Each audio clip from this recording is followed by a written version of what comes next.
This is Optimal Living Daily, episode 1984, an excerpt from the book Discovery of Less by Chris Lovett. And I'm Justin Malik, your personal narrator, reading to you every day, including holidays, usually from blogs, but sometimes from books, like today. And I'll tell you about the author right after the reading, so for now, let's get right to the excerpt as we optimize your life. An excerpt from the book Discovery of Less by Chris Lovett.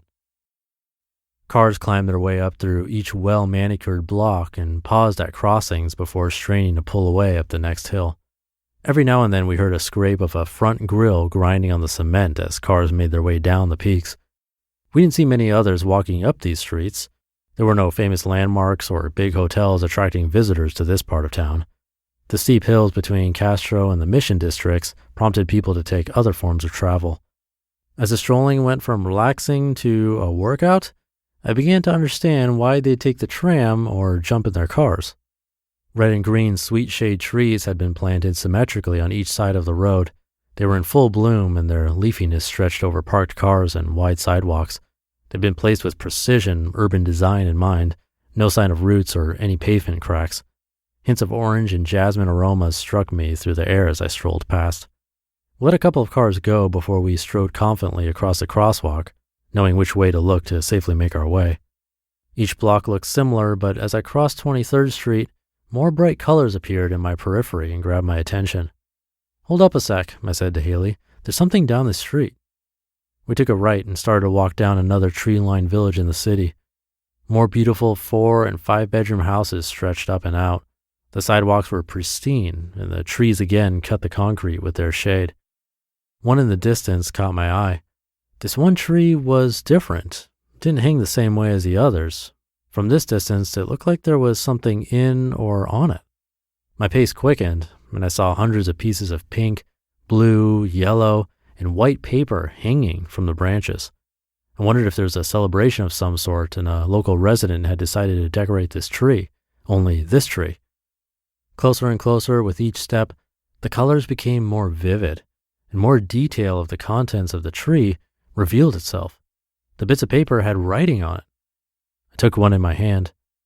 "I wish for a healthy life for my friends and family." I picked up another. "I wish my dearest friend finds peace." Above that, another white tag displayed. "I wish that Eric and I will last forever."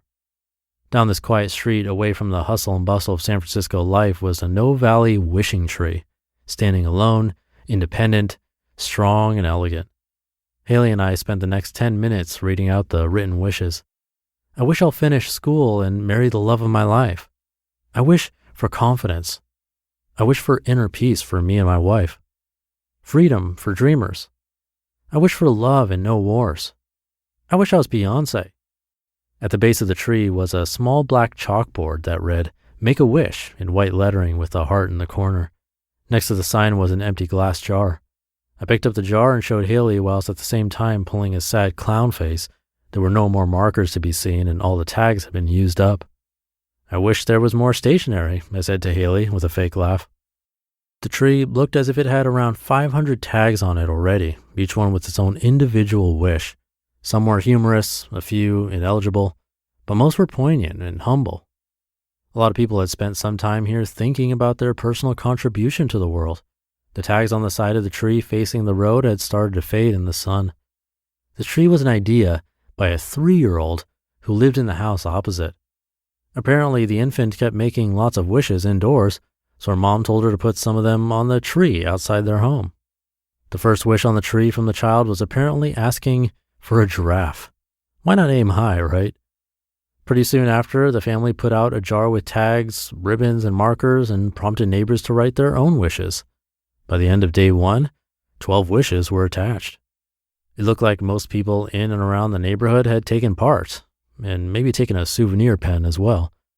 The tree appeared to have become a beacon of hope, a place for aspirations, a place for intention, for inspiration and second chances. It was a place where people could tell their story and share their feelings without judgment. This tree also symbolized a place to stop and think. Distracted by the constant pressure of living busy lives, it was nice to create that space to pause, just for a moment, and reflect, ponder, contemplate, breathe.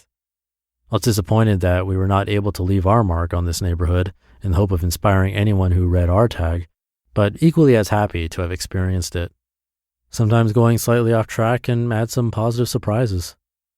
As we walked back toward the main road, I thought carefully about what wish I would have written, pondering my overthinking, my remaining self-doubt, and the constant desire to be doing things.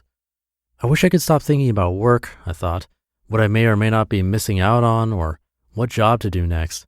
I wish I could just stop the negative self-talk. I wish I could stop worrying about what's going to happen with souterrain. I wish I could just stop thinking about where on earth we live next.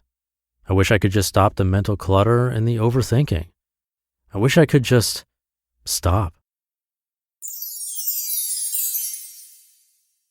You just listened to an excerpt from the book Discovery of Less by Chris Lovett. Now, wouldn't it be great if there were a pocket-sized guide that helped you sleep or focus or act or be better? Well, there is. And if you have 10 minutes, Headspace can change your life. Headspace is your daily dose of mindfulness in the form of guided meditations in an easy-to-use app. I talk about it on this show a lot. Meditation is a practice worth trying, and having an app to guide you along the way can really make the difference of sticking to it. That's how it is for me. Headspace keeps me going. Headspace's approach to mindfulness can reduce stress, improve sleep, boost focus, and increase your overall sense of well-being. And I'm not just saying that. One of my favorite things about Headspace in particular is that it's one of the only meditation apps advancing the field of mindfulness and meditation through clinically validated research. You deserve to feel happier, and Headspace is meditation made simple. Go to headspace.com/old. That's headspace.com/OLD for a free 1-month trial with access to Headspace's full library of meditations for every situation. This is the best deal offered right now. Head to headspace.com/OLD today. So today's excerpt was from Chapter 10, The Wishing Tree, and it's launch week for him right now. Come learn more about Chris and the book Discovery of Less at lessisprogress.com.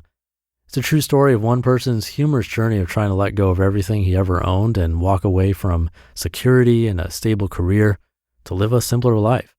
And while it deals with important issues like emotional attachment, stress, sentimental attachment, debt, imposter syndrome, and all that fun stuff, there's always room for fun, and Chris brings color and flavor throughout the book. It's your companion to stepping out of the lost year and ditching all the stuff that no longer serves you to be the person you've always wanted to be and to do the things you've always wanted to do. So come by lessisprogress.com for more. I have that linked in this episode's description.